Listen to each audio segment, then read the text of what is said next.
Sup nerds, I'm Tom. I'm Wes. And I'm Aaron. And we're gonna step right up to review Barker's Row by Overworld Games. Woo! Aaron Man. wrote that joke. It was high quality, man. But at least we're mixing it up, you know? We're trying to raise the bar. Raise the bar. Stop. Oh, man!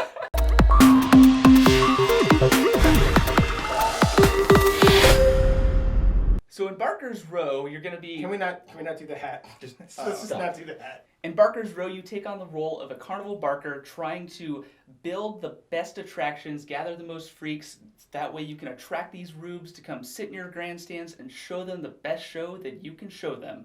Did I say show enough? When playing Barker's Row, I realized that this truly is the way that Brian initially described it to us, is they wanted to make a Ticket to Ride style game, in terms of complexity. A solid intro game for new gamers where the rules are really quick and easy to pick up. One of the selling points of Ticket to Ride is that explaining the rules takes a minute. And this is the same thing. On your turn, you do this or you do this. It takes no time to explain. But as the game progresses, there is some deeper strategy. You start to figure out combos and timing questions that come up. So it's definitely a really good kind of competitor to Ticket to Ride to be the game that you show to new people to get them into the hobby. Would that be a fair assessment? Absolutely. Yeah, absolutely. And there really isn't a whole lot of analysis paralysis. The turns move really quick. Every once in a while you get a super combo turn and you just keep flipping cards out and scoring attractions and flipping them out. And so those few turns might take a little bit of time. But for the most part, the game moves really quickly.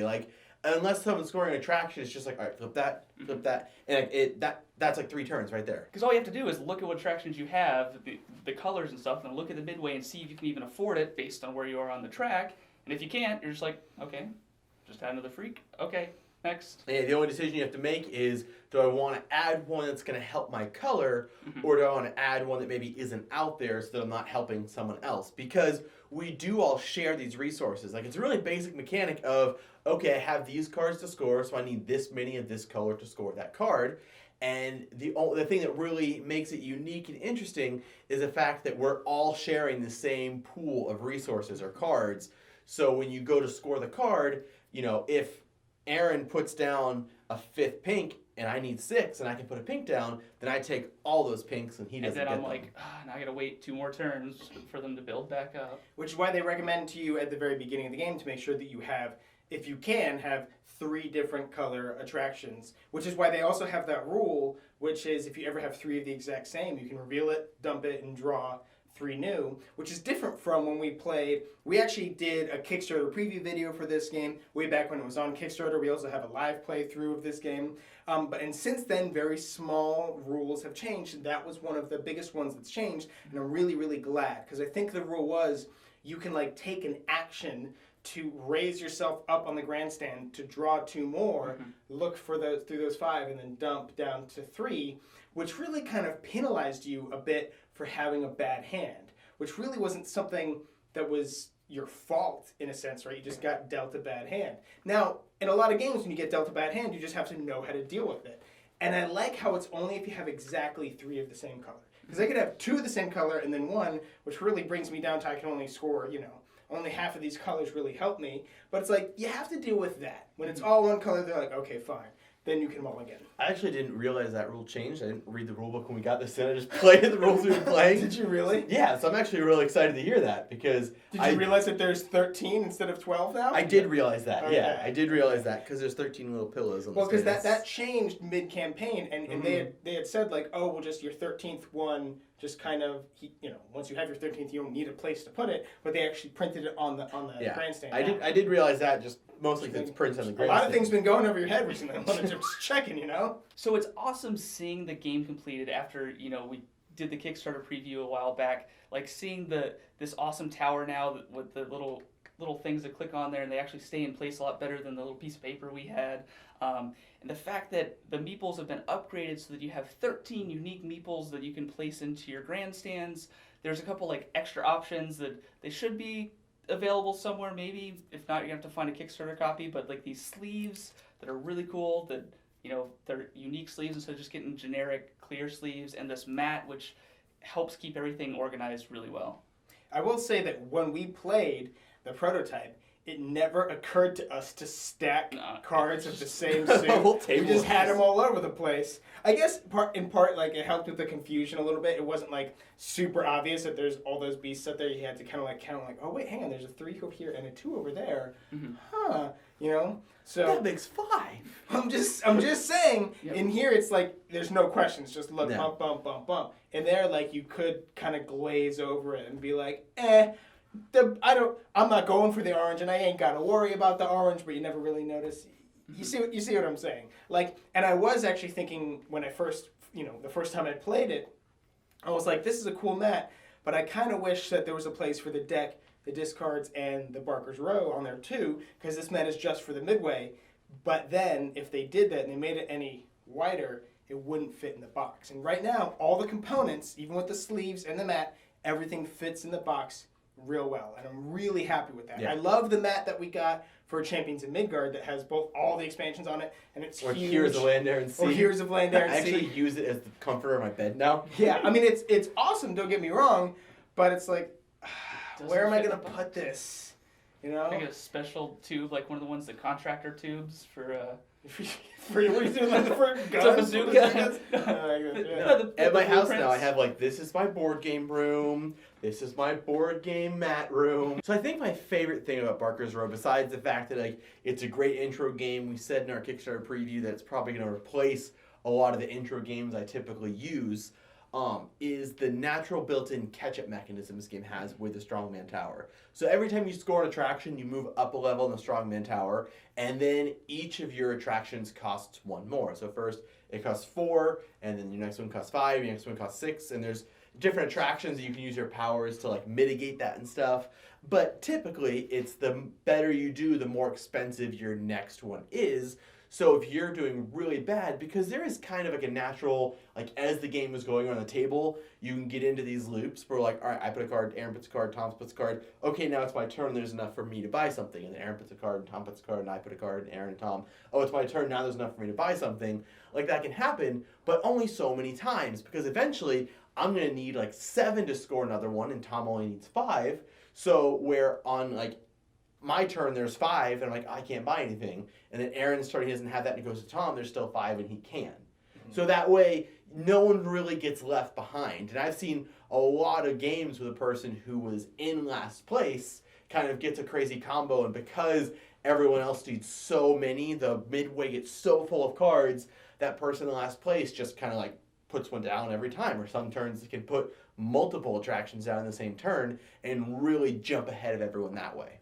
One quick caveat onto that is it is important when you're explaining this game to new people for the first time to make sure that you really emphasize that the Strongman Tower has nothing to do with scoring. That's not points. It was really hard for me to explain to be like, wait, what do we do when we get to 10? Is that when the game's over? I'm like, no, that has nothing to do. That's just how many you need for this. Cost. Like, ignore that completely. This is points, basically, and that is cost. Yeah, as you said, it's really important that you get that down.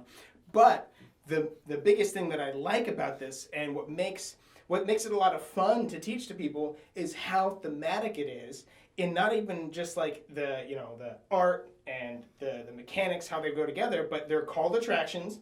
You literally put them in front of the people, they're called on stage in front of the people who are watching that attraction happen, and then you'll retire it, you'll put it backstage. Like, it makes so, like, I know it's so silly, but it makes so much sense. I'm like, oh, like, I'm going to put the more attractions I have out, the more people are going to be like, hey, there's a lot of cool stuff to see over there. Let's go over there. Like, it's such a little thing to just kind of click and be like, all right, I like this.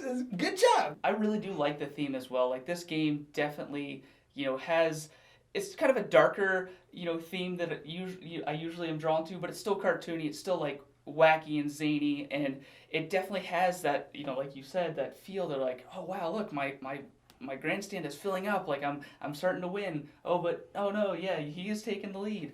And like, Is that what happens in your brain when you're playing? You're like, oh yeah, oh no, Oh, no. like your whole brain is just like, if you're here, then who's driving the bus?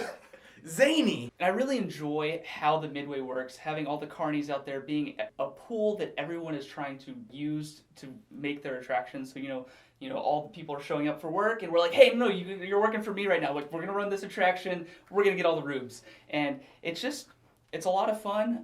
There's a little bit of, hoping that somebody's gonna, set you up so you can score, but you don't want to set other people up and leave the stuff out there for everyone else. Like I always have fun playing this game. Barker's Row is definitely a hit every time it hits the table.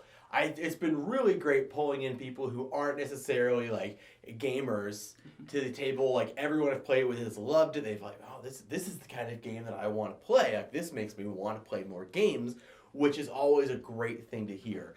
I have had a few people who are like really intense, serious gamers that were like a little put off by it just because it's not super complicated. It's not a brain burner. And so if you're looking for that, like don't look here. It's still an amazing game, just you're not going to find that super intense strategy in this game because it's not made for that. But what it's made for, I think, is perfect. And I think we each kind of have developed our own like stack of like intro games or like family games that we play with people. And this is definitely going to go on mine. I do agree with Wes that this is an absolutely fantastic intro game. The only caveat that I would give is something that Wes kind of already said is do not pull this out with your experienced gamers. There is a decent amount of luck and there will be, a good amount of turns where you're sitting there and you do kind of nothing. You flip up one card, go, okay, I can't score anything, and move on. Granted, those will be short turns. The game goes real fast, the turns go real fast, but especially since it's the first couple of turns, for your new gamer friends, the first like 3-4 turns, they're going to just be like, this is stupid, right? It does take a little while to start to get some traction, and then you start having a lot of fun. But it is phenomenal for new gamers because it is so simple and because the first few turns are so simple and all the combo-y stuff doesn't happen for a little while. So for the brand new people, it doesn't feel like you're just shoving a bunch of information in them, right at once. They have a minute to kind of go like, okay, I get it. Oh, wait, maybe this will combo with that. And then, they'll combo one card and then two and then three. There's a natural progression. And also just the theme makes so much sense and it really does draw people in. The card art is a little dark, like Aaron said, it's darker than he would normally get. It's a little grungy. A little grungy. So, if you have kids, I can't speak for you to say, whether this is appropriate or not, but take a look at the art first and then decide. And I do think that the artwork, like, playing with like my sister and her boyfriend and stuff, the art was one of the things I really loved about it. Now they're like, college age, so like they're like, oh, that's like, it's really cool that it's like Aaron said, it's sketch artwork, but it's not like, oh, it's just cartoony and silly. It's like a little bit more intense and a little more serious. I did want to kind of disagree with one of the things you said, where you said, don't bring this out with your serious game group. And Why not? I don't necessarily, I do feel like there are going to be groups that it doesn't fit in with, and there's going to be like the super intense Med-Max Euro players, like maybe that's what you're getting at. But like, I feel like we're a pretty serious game group, and we absolutely love this game. So I don't want to like discourage you guys from getting it if you do consider yourself like a serious hobby gamer or anything like that. Don't feel like, oh, I'm not going to get that game, because Neverboard Gaming said if you're a serious gamer, you don't get this game. Yeah, now if I get it, I'm admitting that I'm not a serious gamer. Well, I'm just saying, like, don't bring this out as like, hey, you guys are going to love this. It's going to blow your mind. Like, no, they're going to be bored at first, and then they're going to enjoy the combos, and they're going to have a pleasant, good time. It's going to be a good filler for your game night. The people whose minds are going to be blown are the new gamers. I guess that's the way I should have talked more about blowing minds. So if this looks like a game you would play with your game group, whether it be experienced or intro gamers, you should definitely click on the link in the description box below and get yourself a copy. And while you're oh, were you gonna? I was gonna. Okay, well then go. No, it's too late now. It's too late now. Do it. Just do it. Okay. There's not much time left. And while you're down there, go ahead and subscribe. And while you're down there, subscribe. So you'll hit never the bell. be bored. Hit the bell. Ding ding ding ding ding. And follow ding, us on Instagram and Twitter. Sup nerds, I'm Tom. I'm Wes. And I'm Aaron. We're taking a look at. Sorry, we're gonna step right up to. Step right up to. Step right up to.